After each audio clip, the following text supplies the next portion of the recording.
talagang ibig sabihin ng trabaho? Ito ba ay dapat nakakahon lang sa definition ng isang propesyon? Dapat ba ay sweldado para masabi nating trabaho? Or pwedeng isa tong role, responsibility? What does work really mean?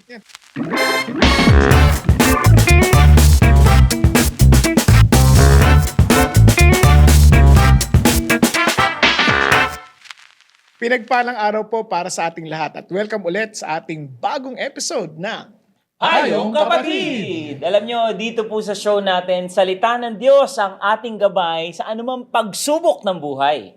Kaya naman mga kuya, no, kung meron tayong mga libreng oras, we can encourage our viewers to follow and subscribe our page, Instagram, and Facebook, as well as TikTok. May TikTok na tayo.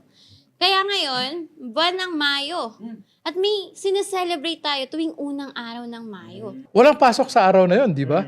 Because we celebrate the dignity of work during Labor Day. Yan. Kaya today po, yan ang ating tatalakayin. No, trabaho. Kakaiba ang trabaho, ano? Kasi minsan may mga tao gusto magtrabaho, nag-aanap silang trabaho. Yung iba naman, nag-iisip na mag-resign o umalis sa trabaho. Pero alam nyo, sa totoo lang mga kapatid, talaga namang mahalagang pag-usapan ang trabaho. Dahil di natin ay tatanong, ang trabaho ay mission field natin mga Kristiyano to. Yes. Diba? Tsaka alam mo, sa simula't simula pa lang, ang trabaho hindi naman parusa yan eh. Ang trabaho, bigay ng Diyos yan sa atin. In fact, bago pa nga binigyan si Adan ng asawa, binigyan niya muna siya ng trabaho. Oo. Very revealing yun eh, di Oo, ba? kasi yung asawa hindi trabaho. Po? Opo. Tsaka pag binigyan ka ng trabaho, huwag ka na umasa may sahod. Binigyan ka na nga ng trabaho. Wala kang sahod? Kawawa ka naman. Parang malungkot din, kuya.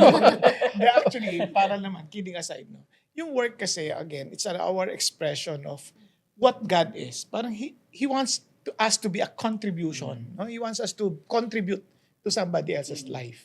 And siyempre, ano naman whatever you sow, you reap Kaya merong ani yan, di ba? Kaya, totoong, kahit na magtrabaho ka na, hindi mo iniisip yung sweldo, it will come. Kasi, mag-aani ka Di ba? Hindi mo pwedeng hindi Pero mga kuya, ano bang talagang ibig sabihin ng trabaho? Ito ba ay dapat nakakahon lang sa definition ng isang propesyon? Dapat ba ay sweldado para masabi nating trabaho? Or pwedeng isa tong role, responsibility? What does work really mean? Yeah, tulad ng sabi kanina ni Berwin, mission yun It's a mission. And in fact, paano mo masasabi mission? Iba-iba yung lakas natin. Iba-iba yung galing natin. So, kaya hindi rin tayo pare-pareho ng trabaho. Iba-iba yung role natin ginagampanan. No? Kaya nga, alam mo sa ibang bansa, yung doktor at karpintero, pareho lang, pantay lang sila kung tingnan. Hindi pa pwedeng, dito kasi meron tayong tendency magrangko. Uy, ano yan? Doktor yan. Uy, abogado yan. Ganun, di ba? Parang, sa totoo lang, maraming hindi magagawa ng abogado na nagagawa ng karpintero. Diba? Meron ding kayang gawin ng security guard na hindi nagagawa ng abogado. Diba? Hindi kayang pigilan ng abogado ang walang ID. Pero security guard pwede, di ba? Minsan, wala laban doon. Kahit sino pa yan. No ID, no entry. Di ba? Joke, kidding aside. No? Pero, in other words, we have our different roles in life, no? And we need to be responsible. Kasi yun ang contribution natin sa tao. Kaya lang, minsan dahil yung bayad, yun ang nagkikreate ng akala mo differences of dignity. Pero sa totoo lang, kahit anong trabaho yan, basta yan ay pang-ambag sa buhay ng iba, yan ay isang karangal-rangal na trabaho. Wow! Kaya alam niyo mga kuya, meron isang tao na gustong humingi ng payo mula sa atin. At patungkol to sa pagtatrabaho. Sige, pakinggan natin ang kwento ng ating kapatid. Let's watch this video. Ayan. My name is Michelle Canlas and I'm 31 years old. I'm currently residing here in Vancouver, Canada. Dumating po ako dito 2022. At first, medyo mahirap po talaga ang buhay dito. Kasi malayo ka talaga sa comfort zone mo, malayo ka sa family mo. Ang pinakakalaban po talaga dito is yung anxiety and depression. And I really went through that for such a long time. Ang nakapitan ko lang is si God at yung faith ko lang po talaga. Napakagaling po ng Panginoon dahil sa dami po na pinagdaanan ko dito, hindi niya po talaga ako pinabayaan. Lahat po ng plano niya para sa akin, una na dumating ako, napakalabo talaga. Hindi ko talaga maintindihan bakit ako nandito. I've had so many doubts. Pero at the end of it, God came through. He showed me what His purpose and will is for me kung bakit po ako nandito sa Canada. Currently, I'm working as a regional manager for a catering company wherein we handle school cafeterias. Kami po ang nagpo-provide ng food for the students po around Vancouver. Hihingi po sana ako sa inyo ng payo kung paano ko po mai integrate ang faith ko sa work ko. Paano ko rin po kaya mai-share ang gospel sa mga katrabaho ko. Given na iba't iba nga po kami ng paniniwala. At the same time, gusto ko rin po sana, kumbaga hindi lang po yung nagmamanage ako work-wise. I would also like to disciple people in such a way po. Isa pa pong bagay na gusto kong ihingi ng advice sa inyo is kung ano po ba ang teaching sa Bible about motivation. Ano po ba ang keys to success, to succeed not only in work but also in life. Lahat ng taong nakikipagsapalaran dito, ang tanging pangarap po talaga nila mag-succeed sa buhay. O ano po kaya yung mga pwede naming bitbitin sa araw-araw na Word of God about motivation, about being on top of our faith and our walk with God. Marami pong salamat sa tugon ninyo and God bless po sa inyo lahat. Pastor Bong, Yeah. Siguro magandang balikan natin, ano ba yung tinatanong niya? So una, siyempre para maliwanag tayo, paano niya ma-integrate yung faith niya doon sa trabaho? And at the same time, paano niya maibabahagi yung kanyang pananampalataya sa mga katrabaho? So yun mga ganung bagay. So what do you think? First of all, may assumption doon na siya ay Christian. The truth is, hindi naman lahat ng nag-abroad para magtrabaho ay talagang mananampalataya na kailangan ipakilala pa natin kay Hesukristo at magkaroon sila ng relasyon. Kasi kulang yun. Yun ang kulang sa kanila. So, that's So, one. kasi parang ang assumption natin dito, siyempre, coming from Michelle, Christian siya. Christian siya, But not the rest, maaring hindi sila Christian. So, Karamihan. aba sila nandoon, di ba? So, yun, napaka-importante yun. Pero mamaya, i-dissect natin na mabuti. So, Siguro kuya, parang simulan niya sa pakikipagrelasyon muna ng in a sense na being friendship or parang in a sense na being a family. Kasi of course, nabanggit niya na iba-ibang lahi, 'di ba? So ibig sabihin sila maaari ay may different cultures. Maaring some of them also are also longing for their families. Kailangan ng someone who would parang understand what they're going through. Sino pa ba yung magdadamayan? Sila lang din na nakakaranas ng sarili nilang mga hirap. Ngayon, dun siya maaaring pinaka-pumasok dun sa vulnerable point ng isang katrabaho niya. And in that sense, pwede niyang sabihin na, you know what, it's just simple word. Ako, yung sarili niyang faith. And there's nothing wrong with that. Parang even if sa hindi man kalaya, gaya nga ng nabanggit kanina, na hindi man kalaya yung kanyang pinagtatrabahuhan patungkol sa expression of freedom of religion because of the Hate Speech Act. Ngayon, pwede naman niyang sabihin na this is just how I believed in God. So, there's no particular, maaring pwede niyang isadal lang na there's no particular religion, hindi kino-convert, no? hindi kino-convert na parang just saying na, you know what, parang meron naman laging nakakakita sa atin eh. Just the concept of having God. Because I think everyone also has the concept of having God. Tama po. Kuya Bong, basically kung ikaw ay Kristiyano, maganda na maipakita mo sa paligid mo na kung sino si Kristo. Yeah. Basically, be salt and light, di ba? Para ano man ang pagdaanan ng mga kasama mo, kung nakikita sa'yo na ikaw ay totoong may kapangyarihan ni Kristo at nagliliwanag ka sa problema nila and you are being positive, malaking encouragement yun. Yeah. Actually, ang gaganda ng mga sinasabi niya, pero siguro makakatulong lang as a pastor. Siyempre, ayun ang work ko. Di ba? As a pastor, let's go back to the basic theology ng work. No? Kasi from there, maintindihan mo, ano yung magiging role ko? How can I integrate work with my faith? No? Kasi unang-una, work was created by God. No? Bago pa magkasala ang tao, may trabaho na eh. Kaya work is not a punishment. Kaya una, enjoy mo yung work mo. No, dapat maintindihan mo na you're there working, and since you believe in God, take it as a blessing from the Lord. So enjoy your work. Kaya nakapagpuntante no, kaya it is inherently good, hindi yan parusa, hindi yan pabigat. Kasi minsan, kaya hindi mo rin ma-enjoy yung work mo. Isip mo, andito ako dito, kung kailangan ko talaga ng pangkain eh. Parang, alam mo yung pabigat siya, parang parusa siya, pero hindi eh. Dapat maisip mo, this is one of the ways that God is giving you to be blessed, di ba? Biro mo, hindi lahat ng tao may pagkakataon magtrabaho diyan sa ibang bansa, di ba? Ngayon, work also reflects God's nature. Kasi God himself is a worker. No, di ba? Masipag si God eh. Kasi imagine, napaka-creative niya. He created the world. Sabi nga ni Jesus, my Father is always at work. Di ba? Yung ganun. Talagang, siya, yung kaya, he's to build, he's to create, he's to serve. And we reflect the image of a working God. Kaya we are created in the image of God. And ito, crucial, work is worship. Every time we work, kahit saan na tayo dadala ng Diyos, it's our opportunity to worship the Lord. Kasi sabi nga ng Bible, diba? Whatsoever you do, work at it with all your heart as working for the Lord. Kaya more than yung boss, ano lang yan, praise God for the bosses. Pero ang totoo nating boss si God. So how you are to integrate your work, remember your work is worship. Kaya make sure na yung work natin, whether sa office, sa ministry, sa business, sa bahay, can become an act of worship when done for God. Sarap, di ba, paalala? Kaya it's not just what you do, but who you do it for.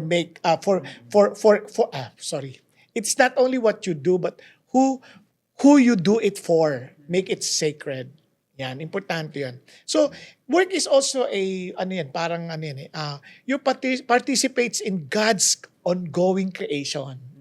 Hindi pa naman, kunyari, yes, na-create na, no? Pero as we progress, di-develop natin yung mga yan, nagiging part tayo nung pag-develop at pagiging good steward ng ginawa ni God. Kaya farming, building, teaching, designing, caring, this all continue God's work in the world. Di ba? Kasi pagka nagluto ka, yung niluto mo, napapakain yung ibang tao. Pag nagtanim ka, maraming natutulungan. So, work is how we partner with God to bring order, beauty, and provision. And of course, work serves others. No? Pasensya na, parang nagpipreach na ako dito. Kasi piniprepare ko na ito. No? Sayang to eh. Mahal din to.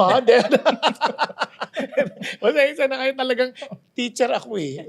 Kaya, as a teacher, I want to share with you yung aking responsibilidad, di ba? Para mapagsilbihan ko kayo. Kaya work serves others. No? Love in action, kumbaga. Work is one of the main ways we love people practically. Yan. So, anong need ang nami-meet natin because of our work? Don't just do the work. Serve people. Kasi problema, minsan we work for the paycheck eh. Di ba? Pagkatapos na, wala na. Napaka-unfulfilling, no?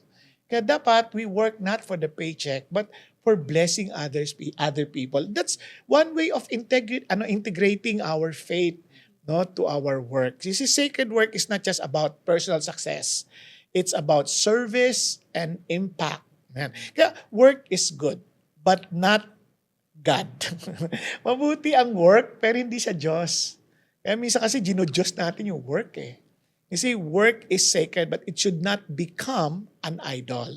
Kaya sabi ng Bible, magpahinga tayo, kinakailangan. Kasi alam mo yung pagpapahinga, yung Sabbath, rest, ano yan? An expression of trust kay God. Kaya pag di ka na nagpapahinga, masama yun. Kaya nga it is in vain for you to rise up early and stay up late. Di ba? Because God gives to His beloved even in their sleep. Kaya alam mo, pag nagtatrabaho tayo, minsan trabaho tayong trabaho, hindi na tayo nagpapahinga para lang gusto natin kumita agad na marami. And lalo na pagka kayo yung mga negosyante, freelancer, alam nyo, ayaw naman ng Diyos na hindi natin enjoyin yung buhay natin. Pero wag tayo masyadong to go extent na to the point na wala na tayong pahinga. No? Kaya sabi nga ni John Wesley ba nagsabi nun? Earn as much as you can, as long as your health is not forsaken, mga ganon. To the extent that you can, in order to benefit others. Yun, no? Kasi ito, magaling talaga si Kuya Erwin sa mga ganyan, mga tula-tula na ganyan. Lalo na nung mga tula na matatanda. Ay, hindi. Kasi history ba? Magaling sa history, Kuya Erwin eh. Ayan. So, it reminds your worth. Dapat yung worth natin at yung ating productivity, hindi naman yan equal. Hindi yan equal. Kasi we are valued because of who you are in God. Di ba? Not just what you produce. So, in a simple terms, work is sacred, means work is a God-given calling where we reflect Him, worship Him, serve others, while we remembering our identity is in Him, not in our output. Kaya mga kapatid, pag nagtatrabaho tayo, yung faith talaga, hindi central yan. Central, hindi siya yung parang adagdag. Si God ang sentro sa ating pagtatrabaho. Hindi yung trabaho ang sentro sa buhay natin. Amen. Okay, kaya tanong sa atin, pag nawalan ka ng trabaho, paano? Di ba? Wala Ako, di kang baling mawala lahat, wag lang si God. At si God ang magbibigay ng trabaho kasi siya lang magbibigay ng pintuang bukas sa lahat ng pagkakataon. Amen. Oh. Wala pang preaching yun. No? Wala. Kasi I'm a preacher. Okay, oh. So sana nakatulong yun, ano? Yan, oh. Ngayon, kahit kaya ang ganda, no? Talagang mission siya eh. Kahit na OFW ka, don't think of it na aksidente ba nandiyan ka? Hindi eh. May mission ka. You're God's partner eh. Di ba? Oo nga. Ayun. To summarize, hindi naman summarize, to say it in other words, in another way, yung sinabi ni Kuya Bong, maganda yan. At tandaan lang natin kung ano yung work. It's really for us, for the Lord. Yan. Pero let me just simplify things. Define work. Para sa akin, as he was talking, dinidefine ko yung what is work? I think work is something that you do with what you have in order to benefit yourself and others. Simpleng definition. For God's glory. Oo, kasi it's something that you do, para ma-integrate mo yan, yung faith mo is something that you do. Remember, whatever you do, do it for God's glory. Yes. Yan. Tsaka, when you do something, you do it in the power of the Holy Spirit. Yeah. Ayan. So, pag didepend ka pa natin. With what you have, God has given us different talents, different works, different tools. Si Kuya Bong, ang galing niya magsalita, preaching, teaching. So, ako, magaling ako makinig. Yan, yun. So, pareho ka, yung talent namin, they fit together. Yan. Tsaka alam niyo, Kuya Erwin, nung nagsalita ako nung isang beses sa isang anniversary ng isang company, sabi ko nga success is not enough. Because even if you're successful, sometimes you still feel empty. No? Kaya ano yung success? Sabi ko, most often times, what we miss is God. Ano yung God? Because God gives purpose. Di ba? What's success without purpose? Di ba? Marami kang pera. Para saan? So now, it offers guidance. Then it offers direction eh. Kaya, importante yun na may Diyos ka, nagtuturo sa'yo, saan ang pinupunta mo. Bakit mo ginagawa yan? Bakit mo gusto yan? Di ba? And of course, it delivers strength. Kasi sa buhay na to nakakapagod ha. Parang ka lagi na sa rat race. Manalo ka man, rat ka pa din. Di ba? Parang useless eh. Kung walang strength coming from God, na may eternal value yung ginagawa natin. Kaya napakahalaga nun. Yun, sana makatulong na ito kay Michelle. At ito naman, paano naman natin ibabahagi yung same understanding ng work doon sa ibang tao na nakakasama na sa trabaho? Ayan, dyan, maniwala ka. Si attorney ang galing dyan. Kasi lagi siyang nandun doon sa work eh. And pati judge, sinesharean eh. Pag nasa courtroom yan eh. Narinig ko humilik yan eh. Sa totoo lang, ang galing po. Parang there's a hearing, kwento lang, na inatenan ko. Tapos parang sabi ko, si Judge nag-homily. Parang gano'n, sabi niya. As in, what I like about the judge is, I don't know if she is Christian or not, pero sakto naman kasi sa Bible yung mga homily niya eh. Parang gano'n. Palagay ko kamag-anak ko yan. Naku. Huwag mo babagin yung pangalan. Pero, but that kidding aside, sabi ko, dun ko na-realize that, siguro kasi kami, sa party namin, bilang mga litigante, nasa kanyang korte, wala na kaming nagagawa kundi makinig na lang. Pero what I like about the opportunity is that she is maximizing the opportunity and the, parang, yung kumbaga upper hand niya, na wala kayong magagawa, makinig kayo kasi judge ako.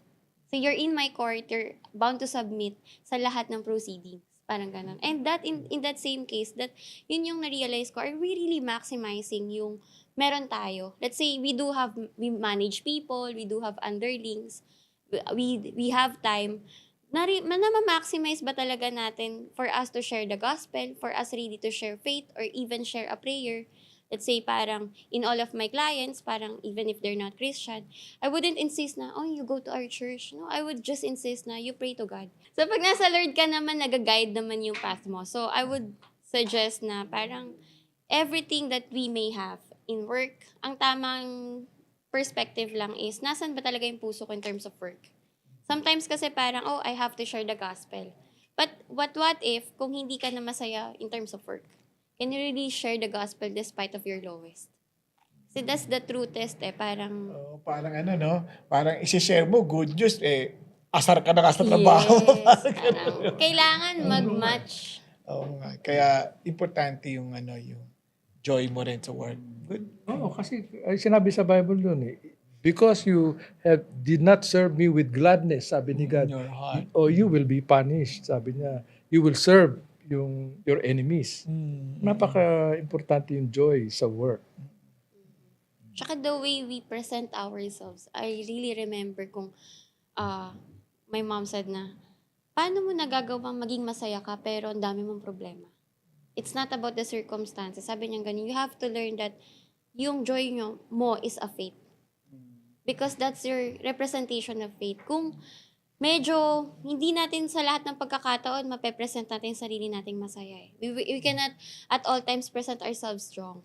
Pero kung masasabi natin sa Panginoon, Lord, nanghihina ako, di ko talaga kaya maging malakas para sa iba. Di ko talaga kayang i-fulfill yung role ko pero I'm in my lowest point. Can you please give me faith? Kasi katulad po ni ma'am, syempre nasa ibang bansa siya. Maybe she's attending to the needs of the family. Maybe she's longing for her family. Maybe nahirapan siya dun sa culture kasi different culture, Filipino siya. Or maybe, hindi natin alam, merong mga racial discrimination.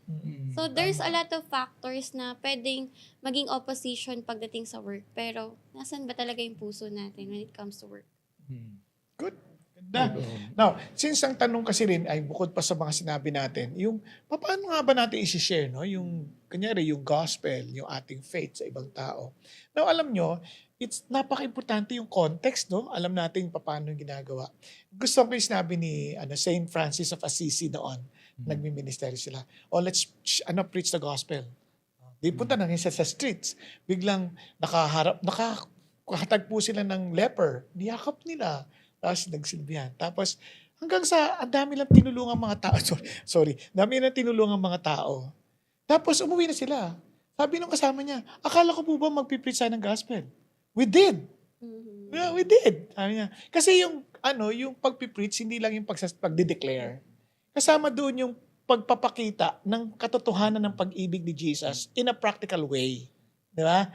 Naalala ko yun. Kasi importante yun yung makita nila yung totoo ka muna. Yung sinasabi kanina, no? Magsishare ka, tapos di ka naman masaya. Puro ka reklamo. Alam mo, mahal ka ni Jesus eh. Tapos baglang kwenta mo, nakakainis yung boss natin, no? Parang kakatambad talaga magtrabaho dito. Parang, paano ka naman maniniwala sa ganun, di ba? Parang ikaw mismo, parang wala ka sa tamang lugar to speak the good news. No? Kaya, yun. Pero, syempre, hahanap ka rin ng timing eh. Kasi as led by the Spirit of God, bibigyan ka naman ng timing eh. Pray ka, sasamahan ka ng Lord. Kung makikita ka ng opening, lalo na sa ibang bansa, may mga ibang bansa na bawal talaga mag-share ng iyong faith eh. Pero pag sila na nagtanong, hindi mo na kasalanan, sinagot ko lang yung tanong mo, parang ganyan, di ba? Ano yun eh. Ako kasi, naalala ko, may nakausap akong ganyan. Siyempre sa lugar ng, basta sa North America. Sabi ko, you cannot insist your faith on me. Sabi ko, then you're also insisting your faith on me. Because your faith tells me, you're telling me in your faith that I cannot share my faith.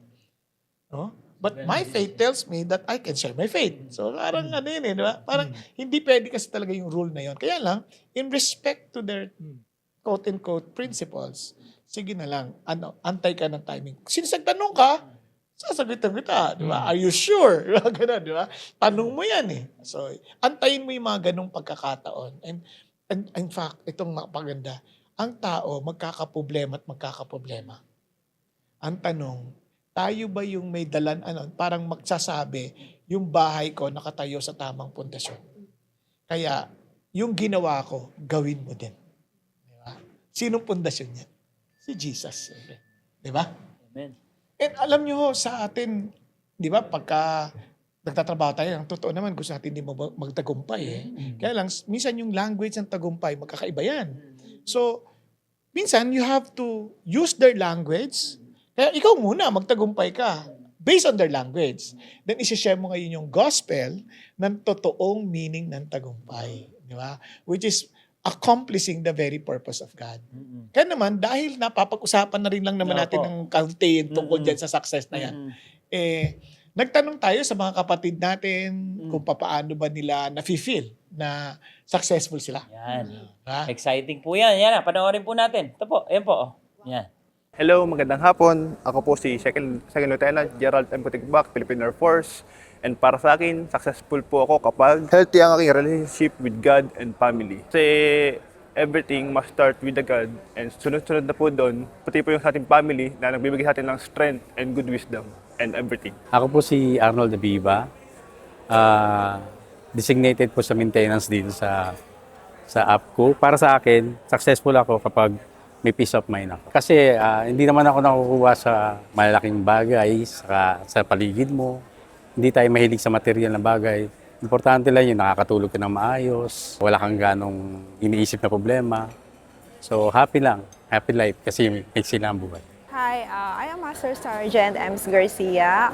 Para sa akin, ang pinaka-successful ko na parang inais, kung may pasa ko sa anak ko, ang makilala na yung Panginoon. Kasi yun lang yung pwede kong ipamana sa kanya. Kahit anong garang ng mundo sa na ito, ay wala po yan kung hindi niya makilala si Panginoon natin. Ako po si Colonel Clark Dalumbar ng Philippine Army. Para sa akin, pagiging successful ay kasama ko si God. Dahil anuman ang aking gagawin, alam ko, turuan niya ako at para maging successful dahil yun ay ang gusto niya. Ako si Lerma Adante. Ako po ay ang Chief Civilian Supervisor ng Camp Aguinaldo Station Hospital. For me, success po is syempre kapag nare-reach namin yung goal ng hospital, which is effective healthcare para sa lahat. Pero mostly po para sa akin, feeling ko po mas successful ako kapag happy ang family ko at kasama ko sila. Ako nga po pala si Technical Sergeant John Gerald E. Flores, Philippine Air Force. Para sa akin, successful ako kapag nakakauwi ako ng bahay dahil nakakasama ko yung aking asawa at mga anak. Ako si Lieutenant General Romel Roldan at para sa akin, successful ako kapag nagagawa ko ang kalooban ng Diyos. Ayun. Yes. No? Ganda. Alam nyo, at basta niya, no? Iba-iba ang pananaw ng tao when it comes to success. No? Actually, ang success tsaka yung significance, magkaiba minsan yan eh. You may think you're successful, but you're not fulfilled. Daming ganun eh.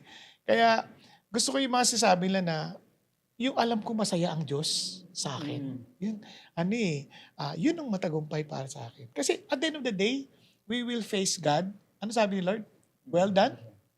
Good and faithful servant. Pag sinabi mo well done, ano ibig sabihin nun? Magandang pagkaluto. Stay cute. Naluto na gusto. Di ba? Hindi. Ang galing mo talaga, Kuya Ed. Nakakatuwa ka. Naiiyak na ako. Hindi, kasi di ba, naalala ko lang to, lagi ko nagagamit. For example, si Kuya Erwin, no, inutusan magpintura ng wall. At napinturahan niya talaga kulay asul. Ganda. As if parang parang inisprayan lang. Hindi, And everybody was congratulating him and saying, galing niyo magpinta, Kuya Erwin, ang galing mo talaga. Dumating yung si Berwin, nagpagawa. Siya pala nagpagawa nun. Nagulat. Kuya Erwin, bakit kulay asul yan? Di ba sabi sa'yo dilaw? Color blind ako eh. Di ba? So, ano nangyari yun? Is it well done? The cooking well done. Di ba? The point is this. Yung well done, you did exactly what God requires of you. And remember, kumbaga, si attorney, hindi naman hahanapin ni Lord sa akin yung pagiging attorney. Kasi hindi ako tinawag as an attorney. Tinawag siyang attorney, then God will judge her according to her calling. Ako naman, i-judge according to my calling as a teacher, as a pastor. Di ba? Ikaw naman, ganun din. Aanuhin ka ng Diyos as kung anong calling mo, as an actor. Diba? So, Lala, alam natin yun eh. Ano ba yung calling ko mula sa Diyos? Importante yun. Yan. Sa mundo po kasi natin ngayon, parang iba-ibang, yun nga, parang nabanggit mo kanina, Kuya Bong, iba-ibang paliwanag, no, kung ano yung success. So nakakalungkot talaga na karamihan, ang success, puro temporal eh. Kaya maganda yung well done na explanation mo. Haharap tayo sa Panginoon na, well done, my good and faithful servant. Hindi lang siya temporal eh, kung hindi eternal, di ba, Kuya Bong, di ba? So yung success, hindi lang pansamantala. Yung success, sa finish line. Di ba? Tsaka it may not also appear as success in the world. Totoo po yan. Pero success, ako pag iniisip ko si Jesus, imagine, patay siya eh. Pinako siya eh. Di ba? Anong success dun? Iniwan siya ng mga alagad niya eh. Kung titignan mo, parang walang success dun eh. Diba? Pero, na-fulfill niya yung dapat ma-fulfill. It is finished. And He rose again from the dead. Yun ang tagumpay.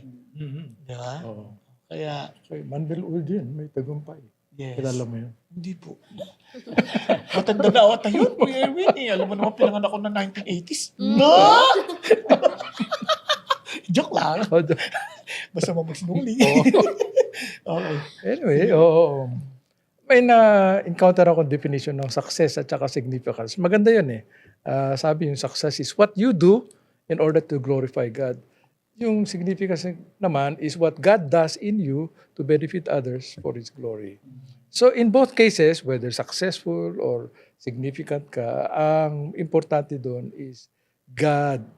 Dapat nasa center ng iyong buhay at iyong gawain. Without Him, there is no such thing as success or significance. Kaya dapat nasa sentro tayo ng kalooban ng Diyos.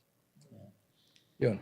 Wow, ang ganda nun, Kuya, success and significance. Pero mga kapatid, here are some tips na meron tayo about work and success. Pero ano nga ba talaga mga kuyas ang maipapayo nyo sa ating mga viewers na patungkol sa work and success? Of course, lalo na sa panahon ngayon, uso yung, napapagod na ako, different jobs, different kind of discovery.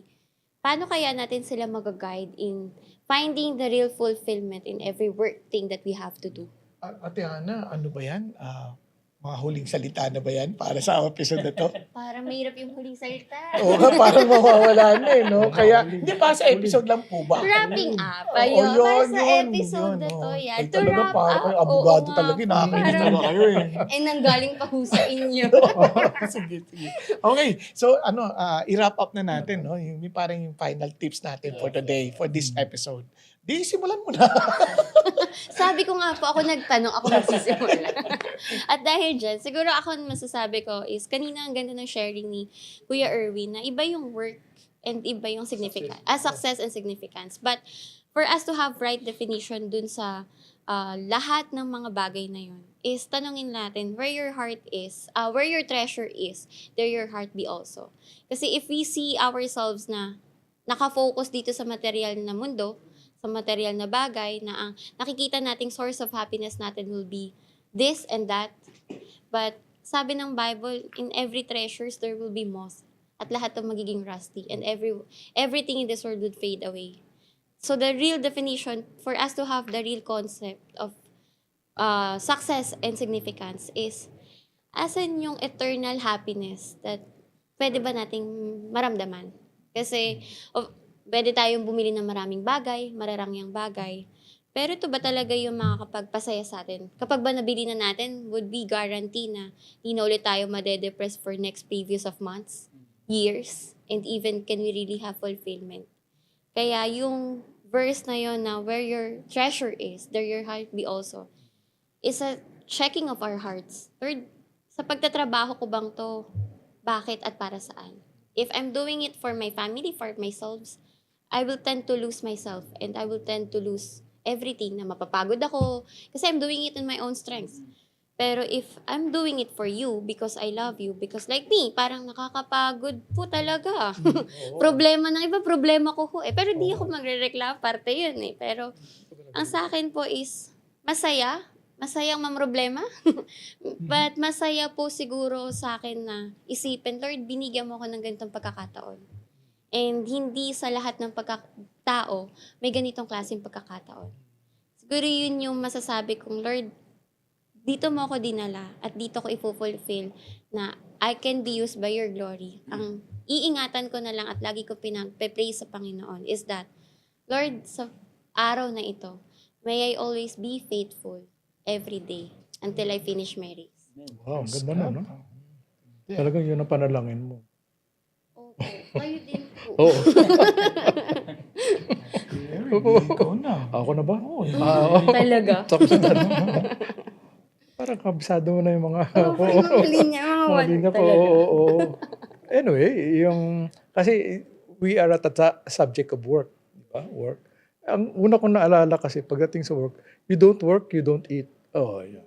Ibig sabihin, ang benefits ng work, una, ikaw. Secondly, yung people around you. But there will always be benefits that will accrue to others at saka to yourself. Without that, I don't think you can call it work. So, para mabigyan ng benepisyo yung iba, kailangan nandun pa rin yung Diyos. Kasama mo sa lahat yung gagawin, sa lahat ng yung mga adhikain. And that is very important. Start with the Lord, and then continue with the Lord, and end with the Lord. Yan. Amen. Wow. Siguro sa akin po, ang trabaho, dito po sa mundong ginagalawan natin, talagang normal na pagka sinabing trabaho, magkano sahod? Anong meron ako dyan? Yun po yung pangkaraniwan sa mundong ito.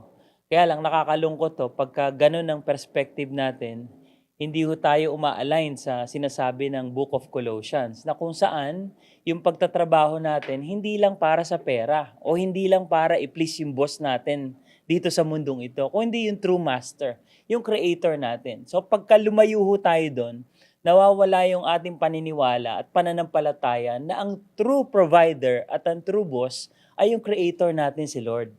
So, importante, klaro ho yun sa puso natin. Nasa Canada ka man, Ate Michelle, nasa Dubai man yung iba nating mga kapatiran, ang Panginoon Diyos ang totoong boss natin. Imagine, kapag lumiit ang sweldo, naku, di ba, sumasama na yung loob natin. Pag nawalan ka ng trabaho, sumasama na yung loob natin. Di ba? Pag na-demote tayo. Kaya pag dun tayo nagbabase, kakainin tayo ng ating emosyon at ng mundo. Pero pagka sa Panginoon tayo nakafocus, alam natin na ano man ang mangyari, the Lord will always provide. Amen po. Amen. Praise God. Alam nyo, Labor Day na. Alam nyo, pag naisip nyo, Labor Day, ako, pag pumasok sa isip ko yung labor, naisip ko agad yung manganganak in pain. Di ba? Parang tuloy, isip natin, pag labor, trabaho, pain yan. Pero in reality, may babying lalabas. It's the joy that you will have when that baby comes. Kaya nga, learn from this. Work from your identity, not for your identity. Ano ibig sabihin yan? Kasi maraming tao nagtatrabaho for something, to prove something, to feel valuable, to feel successful or accepted. Mga kapatid, remember this. Tanggap ka ni Jesus. Mahal ka ni Jesus. Namatay si Jesus para sa'yo. Sa akin, tinanggap ako ni Kristo hindi dahil sa nagawa ko, kundi ginawa niya ako. Kayon, hindi tayo nagtatrabaho para lamang maging someone. We work because you already are someone in God. Kaya sabi ng Bible, work for the Lord, ask for the Lord, and you are God's workmanship, created for good works. Ganun tayo kahalaga sa Panginoon. So sa real life, we give our best, not for applause, but as an offering. You stayed faithful, even when unnoticed. You serve people, not just chase success. You rest because God is our source, not our job. Now, alam niyo po, yung result niyan, true fulfillment.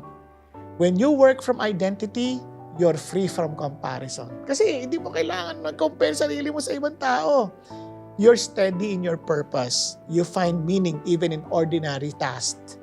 Kasi identity na yun eh.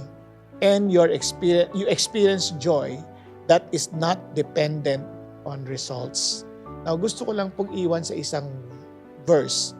Don't use your work to prove your worth. let your work express your worship. Kaya, commit your works unto the Lord. Di ba? Bigay natin sa Panginoon Diyos. This is our chance to honor Him with the gifts and abilities He entrusted us to have. It's a calling. It's a gift from God. Kaya mga kapatid, why don't we just come to God in prayer ulit sa pagkakataon na to and talagang ipahintulot natin na yung ating gawain ay ialay natin sa Diyos. At masasabi natin, it's a happy Labor Day. Di ba? Tayo po'y mag-pray. Panginoong Diyos, maraming salamat for allowing us once again to realize that this work is a blessing from you. Hindi siya pahirap. Ang nagpapahirap ay ang aming mga sariling isip at puso. Lord, thank you for the privilege that you gave us. The wisdom, the ability to bless others, the ability to do something, Father God, worth doing para, Panginoon, di makinabang lang ang sarili, kundi ang marami pang tao. At tiningin namin, O Diyos, tulungan niyo kami na palaging gagawin namin ang aming trabaho bilang pagsamba sa inyo. At tulungan niyo kami, Panginoon Diyos, na maunawaan na hindi namin ito ginagawa para kami maging kilala. Ngunit upang maunawaan namin na ginagawa namin ito dahil sa pagkakilala niyo sa amin. Salamat po, Panginoon, that you are our identity and our work is a reflection of who you are in us. Lord, we love you because you first loved us. And let us also express our love towards others as we give our best, Lord God, with the work that you have entrusted us to do. We give you praise, we give you glory. In Jesus' name, amen. Amen. Amen. Maraming salamat po sa lahat na nanood sa araw na ito. Kaya sana ay nakarelate kayo sa aming discussion at na may napulot na aral sa aming mga payo at huwag makakalimutan ang mga nalangin sa araw-araw. Yan. Huwag nating din kalimutan, kahit anong unos ang dumating, ang Diyos ang ating masisilungan. Kaya naman mga kapatid, anuman ang ating pinagdadaanan, no? Umulan man, Umaraw. O bumagyo, Nandito lang ang Payong Kapatid! Yahoo!